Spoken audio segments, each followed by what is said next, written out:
Dr. Prince Kofi Klugeson is the executive chairman of Celltel Networks Limited, a subsidiary of Klugeson International Limited, and a renowned Ghanaian business magnate and industrialist who stands for pioneering efforts in indigenous entrepreneurship.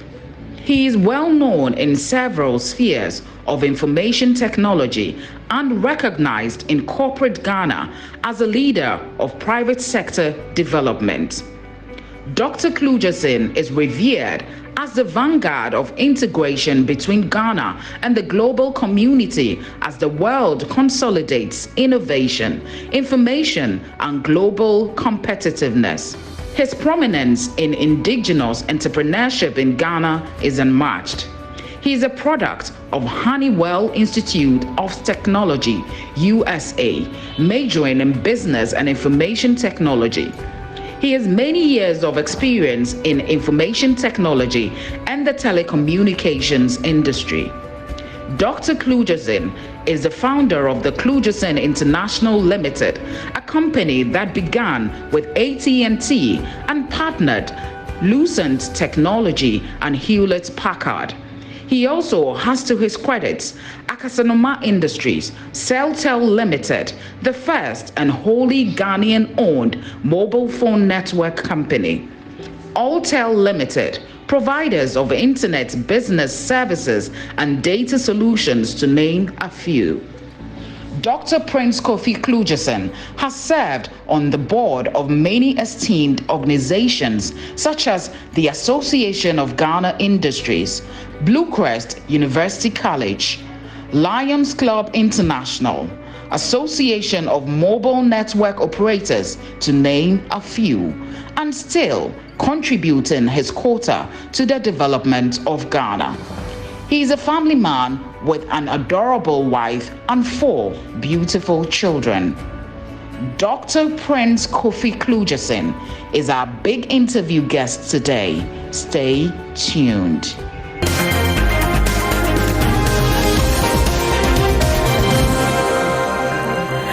Have a lot of questions to ask this man. Don't worry, I'll start with the questions, but you can join the conversation by sending in your messages to us. If you've always admired this man, why not send your message to us? If you have any questions with regards to Celltel, ask. He's here to answer all the questions. And actually, there's a $300 million US project that they are going to embark on soon. He'll definitely be talking about that. Good morning, Dr. Prince Klugeson. Thank you. How are you? I'm great. And thank you so much for being here today. Thank you. Right. So, a businessman. You said you always knew you'd become a businessman. How come? It's a long story. My father was a chief, many years ago. And in the village, you have but during those periods, many people come, I'd call them Accra business people, to pay homage and all that, during those are primary. In the Volta region? In the Volta region, yeah. Right. But then unfortunately, the day I passed in Form 2, those days was common entrance examination. And so when he was alive, I was aiming to, when I grew up, become a Accra businessman. Okay. Oh, right. But anyway, then unfortunately it happened, the day I was going to secondary school, Sherman Secondary School, or about the road, that was the day he passed. Oh. I was 11 and a half years old. So, crisis began in my life from the beginning by my mother, who was very focused and trying to see my father's dream. My father had 4 wives. Oh, okay. That time my mother was the last one. And then I was the first boy, among, 11 children. So, like mothers, decided that I should go to training college. And as in those days, they said those who are poor go to training colleges in those days. So I said, I'm not going to go to training college. I want to be a Accra businessman. Anyway, so I went to Major Training College for 2 weeks and I ran away. I gotta be a poor teacher. Those days they called the teachers poor teachers. I said, I gotta be a poor teacher. So I ran away and then my life began. And so... You ran away to where? Back to the house. But what did mommy say? You know, it was not easy. She was down, you know, Kofi days, people don't think you become somebody. Then we started weeding, you know, like every boy in the village. We started weeding farms, coffee farms, right, and other things. Then my uncle was the chief driver at Bong, you know, during the Bidakra waterworks. So I was in the village when he brought tipper truck to come and pick me. Let's go to Accra. Let's go to Bong. Without any hesitation, you know, I jumped on the tipper truck and he brought me to Bong to become a laborer, you know, at Bong Waterworks, which is, you know, Accra, all the water in Accra. Right. We were those who provided those days. You know, so we came there, you know, to work as a laborer. And in the process, the project was being done by Elang. So they brought some Swiss people who were managing it. So one of them was going around and saw me, you know, and invited me to the office. And I said he wanted me to be the messenger, his messenger, you know, one Mr. Steger. So I began to become his messenger, you know, in the office, you know, in Pong. And then the project finished. So they wanted to send sample to Germany, you know, to learn water laboratory resources. So I was picked, you know, but the last minute, you know, the accountant at that time decided to replace me with his son. You know, so it became a very crisis because my uncle and everybody wanted to get tipper truck to walk over everywhere. I said, no, don't do that. My mother came crying all over the place. I said, no, me too, I'll go to Brochis on one day. So I also died that I've been to the Brochi. I'll go some one day. So they shouldn't worry. So we began there. So I went back to the village. And then my sister was then working at Barclays Bank those days. Right. Charity Closes in my door, you know, sister. So she also brought me to Accra and got me a job as a messenger at the veterinary services. You know. So it was you messenger. It was not. Labor, messenger. You know, so I have to, so they were then living at Pick Farm, Kotubabi down. You know, so I have to wake up in the morning and walk through the Nima all the way to the veterinary office, you know, at the Labari area there. To go and sweep almost 20 rooms before everybody comes to work, you know. So I became a messenger to Dr. Sidney Quarte at the time, you know, who was then the chief veterinary officer, you know. And then, you know, ongoing, you know, so we were to become a veterinary guard to go to Pontam and then came back. So when we go, but those days, soon as they give me a motorcycle, you know, and then in the yard, the friend of mine who got there first went jump and it broke them down. So me, motorcycle, no way. So we began that journey. And during those days, the Christmas holidays is busting in Accra, Kingsway, GNTC Day. So they hire Christmas, you know, hands, you know. So an opportunity, so I went to GNTC, which is now Ghana Multimedia Center, right. You know, now Ghana House those days. To become a messenger, you know, then I was sent to the sales department, you know, provisions. So there one day when there was a lady called Mrs. Chris, Rosa Chris, she was the administrative manager, very beautiful lady looking like you. Thank you. So they were walking around and saw me. I said, "Yo, man, so anytime I come here, you're busy. Can you come and see me in the office?" I said, I went there, and he said, "Look, she's been watching me, so do I mind becoming administrative assistant?" I said, "No, I would not mind." You know, those days, the Nana Kunajuman, Ronnie's father, was the CEO of GNTC. Very, very, very, very nice gentleman, astute manager with his bow tie. And the K and Aka was the general manager at the time. That was, I don't want to mention the year, but those days, you know, the one the 70s. So that passed, and then in the quest for my, living at some moment here, we're living in some zinc houses here, you know, those days, you know, and so those days, you know, opportunity, we need to go to Aburuchi somewhere, we go to Aburuchi, you know, but we didn't have the qualification as well. Right. So GNTC opened up, you know, a school upstairs called People Education Association. So we had to go there to learn, you know, those days it was a commercial school, you know. But in the process, you know, we started writing to Aburuchi, Pola, and wherever you want to, everybody's going. We used to have a Kobe. kind of So thing. you were writing to them. How were you writing to them? What were you Writing telling to them? anybody who want to go to Buruchi those days. Everybody want to travel. Poland, Germany, just name it. Then we got somewhere when then Americans were sending us pictures, Bonanza, and all those people. So we got more excited, about that. Then every afternoon, the secretary typewriter, I taught myself how to type. So I'll be typing these letters, even though I don't have any backgrounds. And I was reported, to the administrative manager. It looks like I'll be taking some files during lunchtime. Those are this proper lunchtime. So one day I was there when Mrs. Rose Chris came. I was busy. Typing? I was typing, so she invited me to the office, so what have you been doing? I was told that you'll be picking some files, going through them during the afternoon. Why? Don't you know this against the rules? I said, no, madam, no. It was not that. I've been trying to write a test to see if I can get an opportunity to move on with my life. He said, is that what you've been doing? I said, yes. Can I see? Was a very strict woman. Yeah. So I brought all the pictures that I got from Bonanza, the schools. And he said, oh, is that what you have been doing? And I said, yes. Then, you don't have any qualification, how are you going to go to overseas? I said, well, I don't know when the opportunity comes soon. Anyway, so that began the journey. So one day she called me and said, look, I have a son in America. If you can organize yourself, money, ticket, maybe I'll see what I can do to help you. Wow. I said, wow, then what would I do? So when he got my, I think I was 18 cities at that time, I go to the village and buy charcoal. I was selling at Malata. You went to the village to with buy 18 cities to buy charcoal. To buy charcoal. And I was selling at Malata here. So what have you done? So first, you were a laborer. You became a messenger twice. You became a store boy. Now you were selling charcoal at Malata. I have to go to Buruchi now. So, every weekend I'll go. And then when I told my mother that your son is not doing it in Accra. So that came here and cried in Malata, thanking God, look, if your father were to be alive. I said, don't worry, Anyway, so we saved some money.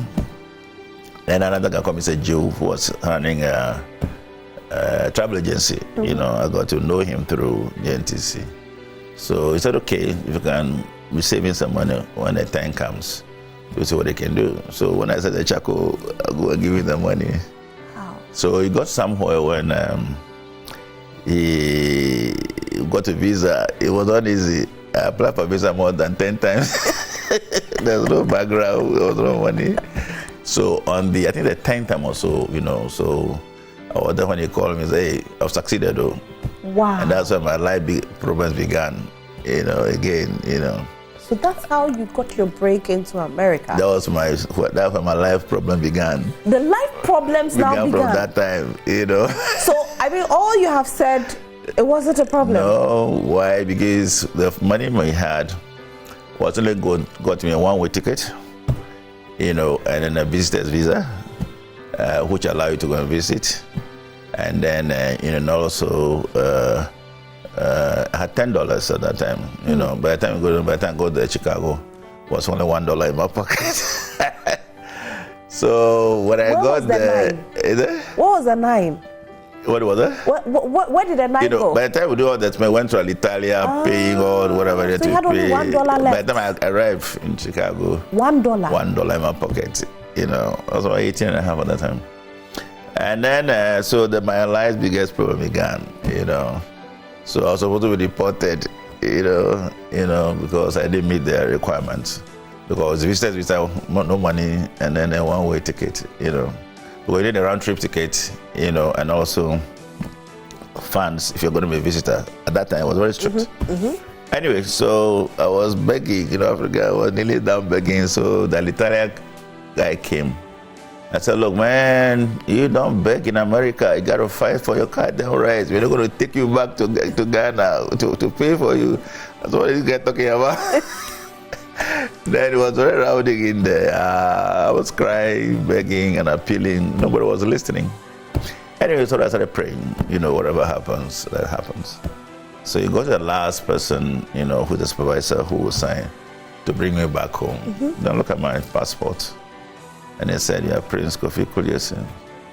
And I said, yes. Those days there was a film coming to America. All over America, the Buffy or something like that, those days. Yeah. So he said, African princes, they are rich. African, so why you don't have money? I said, well, the money will come, once we begin the journey. So we went through that process, and they went around, they came, I said, okay, have a nice day. Wow. That was my first blessing in life. Problem, the first blessing. So I got in the system, and did whatever we need to do.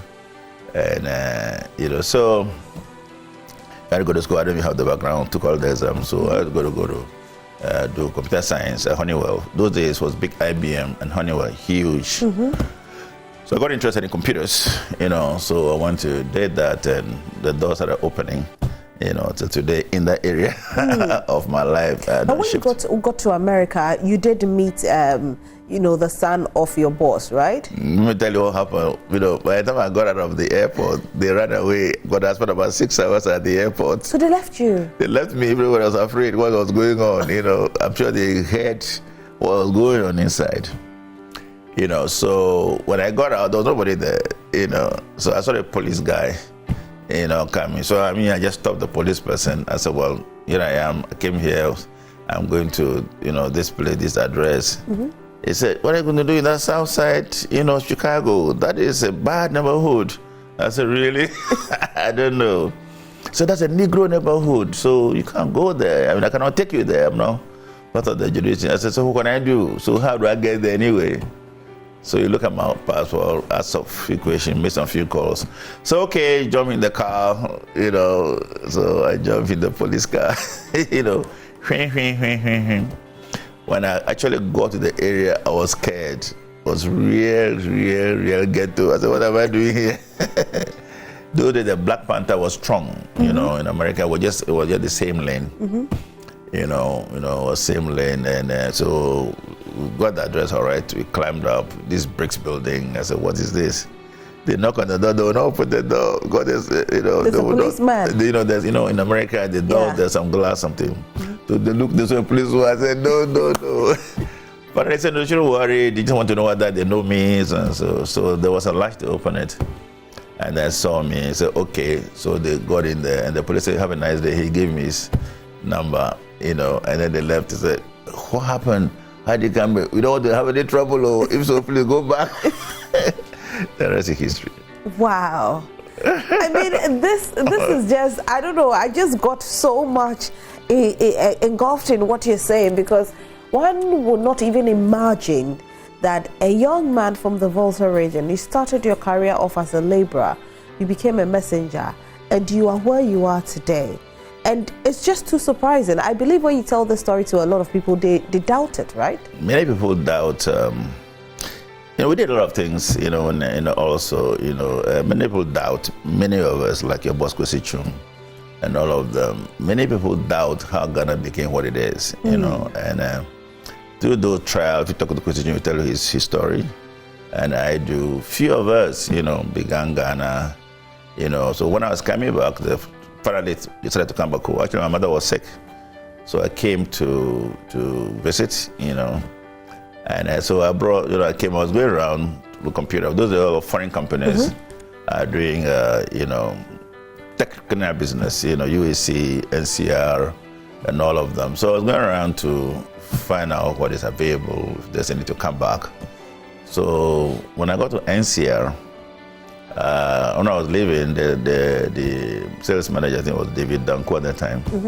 So young way from America, well, those are the pocket calculators have begun. So we need calculators, pocket calculators. Can you send us some when you go back to America? I said, what are you going to do? Pocket calculator. I said, well, it's an in thing now. I said, okay. So they gave me the information. So when I got to the US, I found out, and then they said the brand itself is Facet, in Sweden. So I went to Sweden and to find out, and then I found myself in a terminal. It's a small hotel at the railway station. So I started calling. Nobody was responding, So in about 3 hours time, I was ready to go back. Then I had a call, from the guy called, my name is Gunnar Eriksson, I'm the chairman of Electrolux. That's you're from Ghana, you're calling, we're out of town. What can I do for you? And I said, well, I'm here to talk to Little Logs about buying some calculators. He said, just like that? Then they wanted to write out from NCR. I said, okay, I have about some 10 minutes, I'll pass by, wherever you are, let's talk. So he came and met me, and I thought, you're just a young man, why do you want to do calculator business? After all that talk, he said, okay, I'll send you some 6 guys, some boys tomorrow. That's exactly what he used. Mm-hmm. So the next morning, 3 gentlemen came, who was the director of finance, administration, and marketing, who are the boys, he said, So we had a conversation, and I told them my mission. They said, no, the product NCR is selling is called Facet, but they cannot give us that one because it's already, franchise with them. But there's a new machine called ADDO, ADDO, which is a calculator. So if I don't mind, they'll give me that one. Right. I said, okay, no problem. So they said, how much do I have? I said, about $800 or something. So I gave it to them. They said, is that all you have? I said, yes. I said, okay, we'll see what we can do. And then the next morning they came, they can buy 6, if I don't mind. I said, okay. So, okay, you go, we'll send them to you. Mm-hmm. So I came back, to Ghana, briefly, and I briefed them. The machine came and I went back to the US. So the machine came and I came back, and something happened, everything went wrong. They couldn't buy, so their brand is Facet. So I got stuck in Ghana, for about 6 months. How many had you invested in there? $800 at that time. At that time? So all the money I have went in there, so, and I got stuck. So I said, okay, so when I registered a company called Creation Enterprise, so I began, hustling, and selling until I had a breakthrough at the then Post and Telecommunications. I've been going there, young man pushing. So they said that one day I was called that the manager on this thing, one Mr. Peter Devra. So why are you young man so aggressive like that? What do you want? I said, I need to go back to America. I got stuck, So we had a long talk. He got interested in me.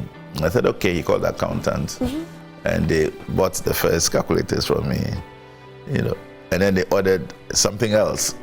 So that's how I mistakenly, or whatever it is, became a businessman in Ghana. Right, but you had always prophesied. You wanted to be prophesied that you were going to be a businessman. Yes. So whether he came mistakenly or not, the power of the tongue works. The power of the tongue works, Yeah. So I became the first really Ghanaian, to be Ghanaian as a young man. They eventually, the thing was going on. Then many people like Facet, the company, and they went to manual typewriters, to doctor typewriters, started engaging people. People were doing well, competing with the foreign companies.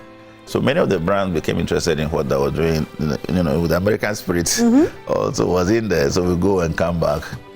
So most of the major things in Ghana, technology came through me. Whether it's HP or whether it's AT&T. So finally we brought AT&T to Ghana at that time. But Rolling Stone was not easy. They couldn't believe what I, small boy, have AT&T brought to Ghana, to... How did you get the link, the whole connection with AT&T? Because AT&T is huge. Something happened, in the process of doing whatever I was doing, we are Unilever, who was a customer at the time. Okay. And they said they were to do, they got something data, I think they were making soap. And then there's something that has to come from a UK laboratory. So if I can help them,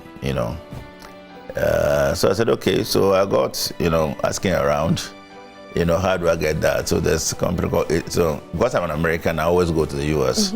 So I look at signboards, most of the time. So I wrote a lot of letters, and I got a response from AT&T at that time. Interested. But when I got to the airport that day in New Jersey, it was about 12 inches of snow. So the guy who picked me, he said, well, this meeting is not going to last for 15 minutes because AT&T is not really interested in Africa, but then let's listen to them anyway. So we got there, and when we opened the door, I was already told the meeting would last for 15 minutes. Right. When we got there and they opened the door, the room was packed. I said, Kofi, what are you doing here? So I said, can I use the washroom? So I went and I prayed. I said, God, please, help me out here. I don't know what am I going to say, So finally I got in there, nicely dressed again. Then I said, then they began the question, because I was told meetings 15 minutes. 15 minutes. So when they began, I told me, I'm from Ghana. In Africa, we have to introduce ourselves. My name is Kofi Kuyesi. I'm from Ghana. What about you? By the time we got to that circle, half an hour has passed. Well, a lot of people in the room there. So the questions began, Ghana, blah, blah, blah, blah. We went through all of them. I'm not even technical, But it got somewhere when the head of the engineering team, Juan Mukesh, said, well, my story is very interesting. He also came from India as nobody. So they're interested, even though AT&T does not have a strategy for Ghana, Africa, so they'll see what can happen.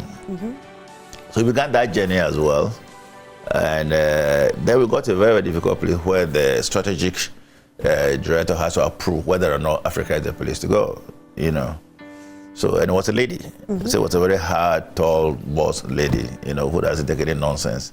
So nobody wanted to take me, So they showed me where her office was. AT&T is a huge place in New Jersey, Bush there. So early in the morning, 8 o'clock, I was in front of her office, and she came, and I entered. She turned around and I said, what are you doing in the office? I said, I'm supposed to see you. Who are you? I said, I'm Kofi Kuyesi. From where? From Ghana. Africa? I said, yes. Ghana, Africa? Are you sure you're from Ghana, Africa? And I said, yes. They said, sit down. So I sat down for a while and decided to get closer, and I did. And then she took some tissue, and as if it was wiping something from her face. But she was very poised, And I said, my name is Kali Fiorina. I'm the vice president for strategy, for AT&T. What can I do for you? So I told my story. She said, okay, before she speaks, she's going to put me into a test. Do I know the universities in Ghana? I said, yes. Which is the biggest one in Ghana, and what is the name? I said, it's called University of Ghana, Legon. So, wow. Which is still the biggest, though. The biggest. I hope so. Then she said, do I know of any international school in Ghana? And I said, yes, I do. Where is it? I said, Cantonment. What's the name of the Ghana International School? So, wow. Then she paused for a while. He said, welcome, I'm a Ghanaian. Oh, wow. He said, I'm a Ghanaian. The white lady, you listen to the story. They said, how can you be Ghanaian? I said, I'm a Ghanaian. Listen to my story too. I grew up in Ghana. My father was a professor at the University of Ghana. And I went to Ghana GIS. And I left, back to Italy. My father was an Italian professor, and I left for Italy, and I also came to the US. So he also told me his story, and then we went through, and then the situation changed, and then she said, it's going to be difficult, but there's nothing difficult, it's home. So let's see what we can do to get the thing home, So we went, went to see the Babala and the chairman. We really like the story that tell, nobody knows Africa, nobody Ghana. Then one interesting happened at one of the strategic meetings. So one of the engineers, David Walsh. So, well, I'll follow him to Africa to see what is going on there, see what we can do. So, are you sure? I said, yes. So he came to Ghana with Unilever. So they recommended, that we should start with, PABXs those days. And whatever they did the connection. So Unilever was very happy. So we began the gen called Switch Data. Right. So we went back there, and this Kali Fiorina, then we're moving on that road, that again, and she became the CEO of HP. Grew to CEO of HP. So she invited me, and through that, I brought HP to Ghana. So you were the one who brought HP to Ghana. You were the one who brought AT to Ghana. Yes. Wow. And then my life began having problems in Ghana again. Again? Yeah, because the government system at that time couldn't believe that a young man, why am I having all this contact, why am I all these powerful issues? So Bill started bringing in, so the Celltel, the current president, Akufo-Addo, was the one who sponsored Millicom. those days. Called that it was a non-alignment movement conference. So I think it was a lawyer, whatever, in Richard Duck. So Millicom came to Ghana to do the non-alignment to have radios in the vehicle. And then second or first was me. So the Celltel you hear was composed by US AT&T, the lawyer, cellular telephone. Right. So that was composed by them. So they were looking the whole of Africa.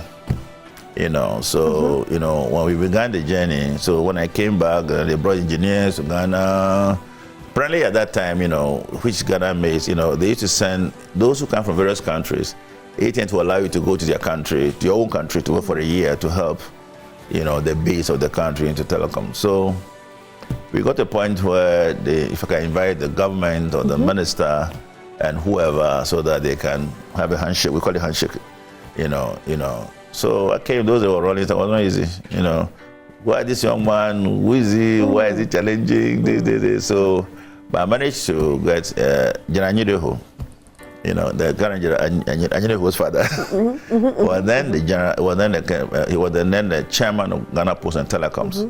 So early in the morning I go to see him, I said, this is what is on the hand. Anyideho. Yes. Koko Anyideho's father. Yes. So then the chairman of Post and Telecoms at that time. So I ran to see him. So look, uncle, this is the problem I have. So you cry, why are you so aggressive? I said, I don't know that this is in my hand. We need to do something. So he paved the way, and then decided that, PNT will sponsor it. Got some engineer, Oduronyani, and all of them, Mensa. So it was not easy. Finally, we met the minister, Sally, at the time. Okay. Very nice guy, who said this is a tough thing, but actual life, this is how the castle would, accept, it. Eventually, it went through. So we flew the first time in Ghana, flew the minister and a whole delegation to America. Wow. Whole delegation to America, to New Jersey. And look, that was the breaking through of Ghana at that time. So after doing all that thing, so AT&T came to look. We went to Chicago, in Naperville. And then the news came, Mr. Kwachi, they said, look, they are bringing Ghanaian community to meet the government of Ghana, the minister. They said, no, because those days was revolution. They don't want to answer any questions from the Ghanaian community where they will not have permission. Right. So they said, we shouldn't worry, Before I realized, they brought the Ghanaians who are in the senior-most position within the AT&T, led by one Victor Lawrence, to Naperville, to meet the Ghanaian community. Engineers, vice president, brilliant at that time, Osia Mwakun, many of them, working all that. So they brought all of them, to meet us in Naperville. That was the beginning of Ghana's transformation in telecoms, Telecom.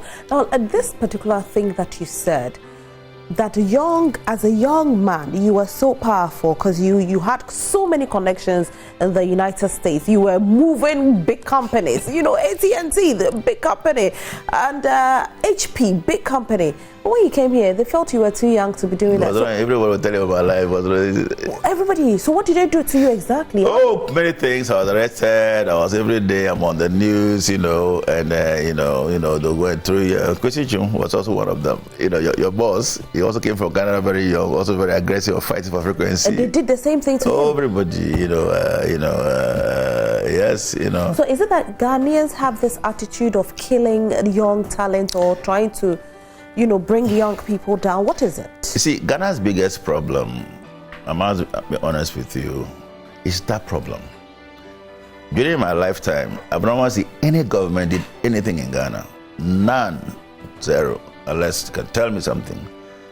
All of us were young. Kwesi Chum, myself, my brother Kwame, and then we both decided they did the media commission and the video mart, and none, nobody. Oreku Brobe, was even arrested. He was the one who fought for frequency, for spectrums, no government. Till today, young people like you are more brilliant. Allow us to function.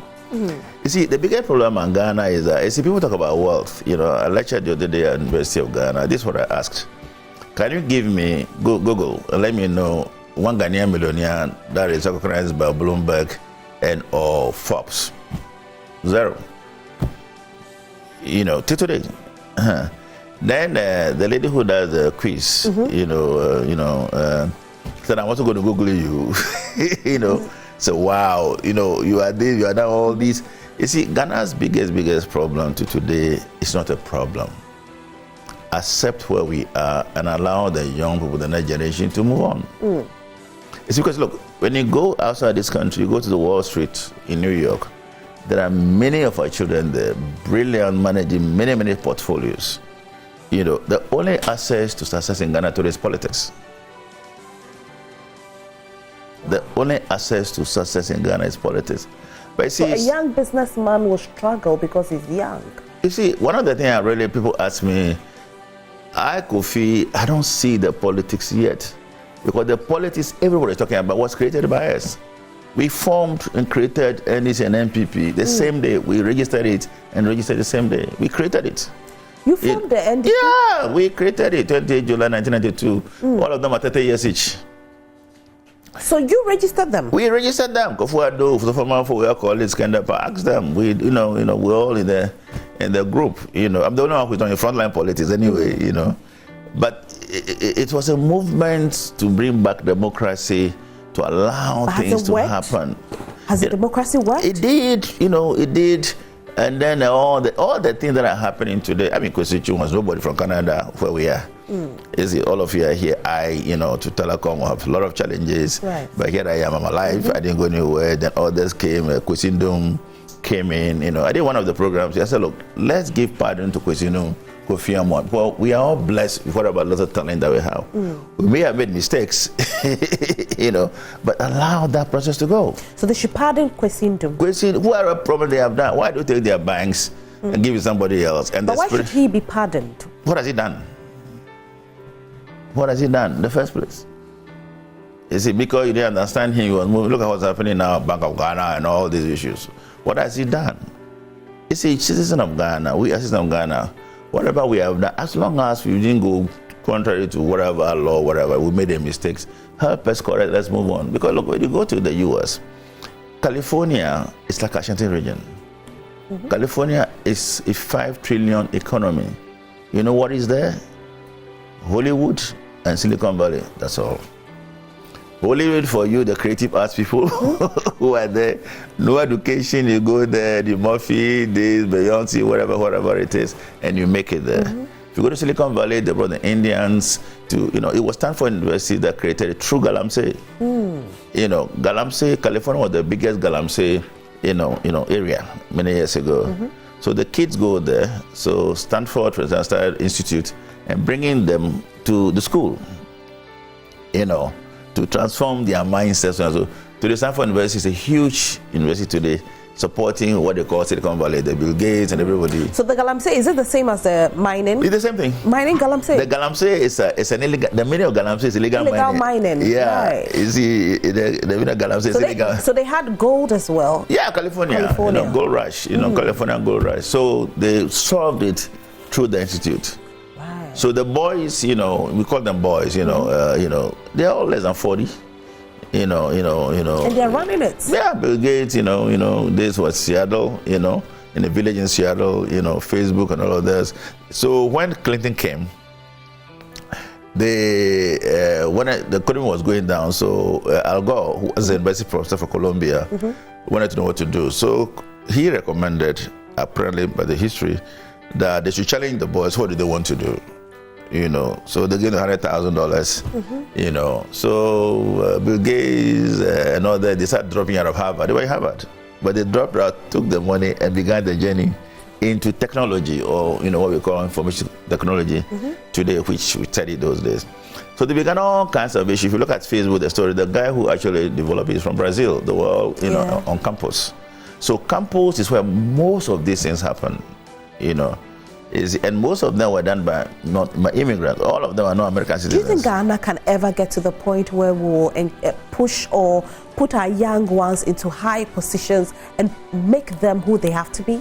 You see, I tell a lot of people, my confidence in Ghana will begin after 2025. Why do you say so? Well, I say so because, when you look at the whole prime, look at all these young people facing you, they're very brilliant. All they need opportunity like I had. You see, if I didn't have the opportunity, I'm sitting here today, I'm not the brilliant. If you give me this phone, I can't even do even technology. So a lot of young, brilliant people, we talk about $300 million, came in, about announcing a very major thing. All the universities in Ghana, all the universities in Ghana, all they need is a tablet connectivity of, what do you call it, laptop, and it is done. But what's happening in 2025? 2025, the old mindset would have been going away. You see, when you see everybody in government, whether it's NDC or an NPP or all this and all this and all this, it's about the mindset. The mindset of transformation of country is beginning now. Okay, but in 2025 it would have changed. Ghana politics and everything will change because we created this one, and everybody there, it's one of the things that I've seen in Ghana by most of my friends. It's all about relevance. Do you know whom I am? If you look at the MPs, they're very brilliant. The Penyoma King, the Fiamekpo, and all of them, they are good, very brilliant, but unlike the US, where the two parties can get together and vote on what is possible, they are always separate. Right. So in 2025, we are going to see these two parties come together. The whipping will change. Right. If you look at the history of Akufo-Addo, look, Akufo-Addo was one of the best, lawyers in Ghana here, best politician, Kulindi, those that he trained, you can see that even the dressing style. Then you ask yourself, what is wrong? If you look at Kano Furiata, for instance, we brought him to do the stock exchange. They started, Kali Gajapu affair there, so and so and so and so. So why do you have this problem? You see, Dangote said one day that Dangote, is not aware he's rich until he went to the bank to write a check for $10 million and they gave him cash. And he went home and put it on his bed, and then the next day he brought the bank. That's the day he knew that he's rich. Money or being wealthy has nothing to do with $500 million. No, it's the stock exchange that tells you that you are rich on a daily basis. Elon Musk from South Africa. Look, I can tell you, you talk about $300 million, smart city. We're not there yet anyway. But when you look at the numbers, and I give you the numbers, you'll be amazed. Do you know your net worth? Yes. What's your net worth? 0. You know that's not true though. It doesn't matter. You know why? My biggest network is now, I was in who? But are you a millionaire? Are you a millionaire? I'm not declared a millionaire. But when you go to the bank, can you cash out $10 million? What am I going to know with it? But can you? Is it possible that the bank can give you $10 million? It's possible, right? There is something we call in money making, the name must be bankable. All those who make money, whatever, your name must be bankable, to build it. Why do you bring me here? Why am I brought here? Okay. Because there's some value. It's more value. All these guys, when you go to, you see them in t-shirts. All this, they are their colleagues there, they see them in t-shirts. They don't talk about money. Nobody talks about money or millionaire or $10 million. It does not matter. It's a value that you create for mankind that makes you wealthy. Okay. But the cash aspect is also very important. What are you going to do with it? You don't think? Look, are you wealthy? Are you rich? Look, you have beautiful. You don't think the money, very expensive. The money aspect when you're working, you look very expensive. No, it's not. It's not. Let's talk about the 300 million smart city project coming up. Of course, one would wonder, $300 million smart city project. Tell us about it. Okay, the $300 million project that was doing because of the COVID. The Africa today. The world have recognized that the biggest fights from slave trade and all these issues is because of natural resources. Gold, diamonds, so and so and so and so. Now, the equity, African laws does not recognize equity or shareholding. Now, if you look at what's happening in Nigeria right now, in Burkina Faso and all of that, they are blaming the French. The Macron is a very young man, but implementing laws that were signed in the 1700s or 1800s, where France would take control over the wealth of these countries. Right. Okay, so therefore, live government wealth creation is about laws. What are we waiting for to take guns to go to Nigeria to fight and all of them? You see, one of the major problems I keep on fighting when I was 8-year president is today, let us fight for equity for Ghana, for Ghanaians. You understand? Right. You see, it's so difficult if you want to do something right now to go there, you will not get anything. You see, so at this time of our age, there's a lady who was then African Union, president, Mrs. Kwao, professor in the U.S. now. Always talking about all this, which I'm sure is getting all this in. The problems we are having in Ghana, for instance, is that you see when you look at Frimpong Boateng's report, that wahala. If you read it very well, this is what he's saying. He said that he thinks all that Galamsey issues are worth about $6 billion.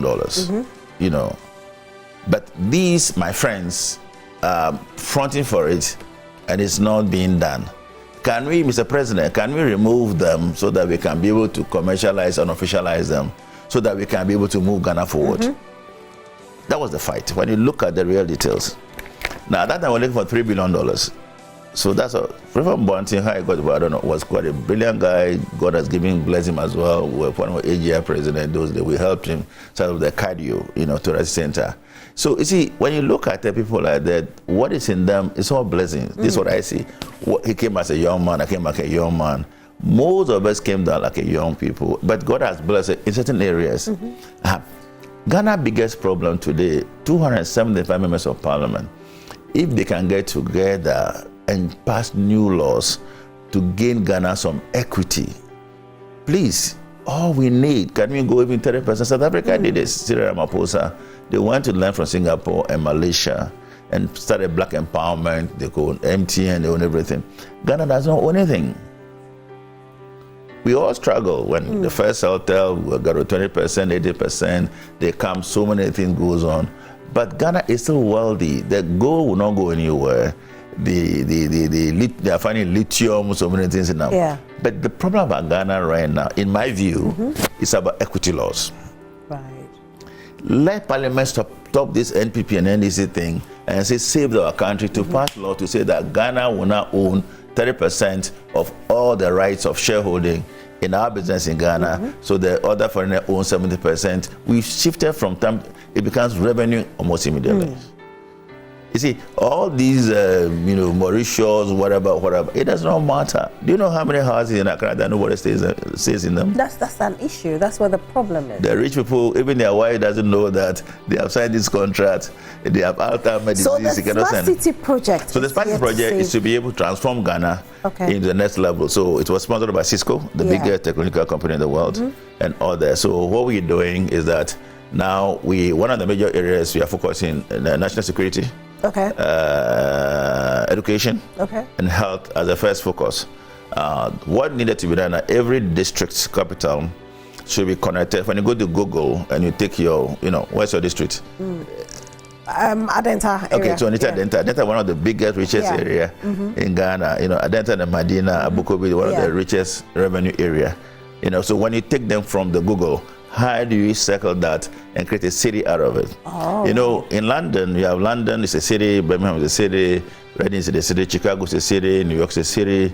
So that's what it's all about. And it's all about that. Dubai is a city, and all of them are operated by technology. Okay. If you go to Dubai, it's Wi-Fi. So the strategy is to be able to do the minimum of 5,000 users in every district. Time 275, you get 1 million. So you create $1 billion company, and the whole country move to digitalization, to 5G. You're talking about you move straight to IoT, Internet of Things, and AG. So things start to happen. The hospitals are all done. The universities, they are connected. Connected. Is it a government initiative or is it's a private initiative? Yeah, but passed by NCA, right? NCA gave you the opportunity. Okay, yes, we have the license, but the problem again in Ghana is that everybody thinks that government does things, but government does not do anything. Oh, wow. That's one of the major problems that we have. All the companies in the U.S., who are doing these things are all private young people who began the journey. You need government licensing or regulatory, support. But it's a private thing. Everything is private. Nobody will deal with you. Now, those who do government get some percentage. Okay. This is where their government problems are, which is the percentages. The natural resources. But they give everything out. Ashani Gofo, that's a Bibiani guy who was on tape this morning, fighting Ashani Gofo of his land, fighting for the guns and so on. Let's just take shareholding a major shareholder in our natural resources. And the politicians, please, my friends, don't trade them off. Right. A bit about family. You married with 4 beautiful children. Tell us a bit about how did you meet Mrs.? Briefly, before we go, because I know she's working. We married. I married very young, at 25. Oh, I married very young. When I came from the US, I decided to. When we're finishing, marry young. My wife has been my, childhood, friend, as well. So when I came, I said, I'm not going to take my eye off you, So we got married. But we married in Chicago. Okay. So we brought the US. So this picture was taken in Chicago. Oh, very nice. Yeah. So we got married in Chicago, Comfort. You have 4 beautiful children. 3 girls and a boy. That's nice. Yes. And I know they are watching. So I want to say thank you so much for being here today. We are super grateful and we are proud that a Ghanaian is leading this. And we know that, like you said, in the year 2025, things are going to change. Yeah. Hopefully. Fingers crossed it's going to happen. It will change. Yeah. Thank you so much for being here. Your final words before you go, Mr. Klugeson. Well, I'm grateful that I was brought here, today to speak again, and I want to encourage you, the young generation, not to lose hope, because we were you when we began all this journey, and, I brought it here. Government policies and whatever it is are creating the problem, but people want to be more relevant than ever before. But I think that, like I said, when I say this, people think I have more confidence in Ghana. My friend Nana Esikado Chief, some the other day said, Kofi, you're the one who got confidence in Ghana. I said, I have a lot of confidence. So let us be hopeful, let us be encouraged, because you see, God has his own ways, for turning things around. Ghana today is the headquarters of African continental trade, and 70% of it is about digitalization. Call it whatever you want, smartphone, laptop, tablet, internet connectivity. That's where the smart city is coming. It's definitely gonna work. Thank you so much for being here today. We are very grateful. My guest for the big interview has been Dr. Prince Kofi Klugeson, who is the executive chairman for Celltel Networks Limited. We know you've enjoyed this conversation, and of course, this smart city project, I'm excited. I can't wait that it's going to happen, and it will happen and change Ghana's destiny for good. You've been watching the big interview.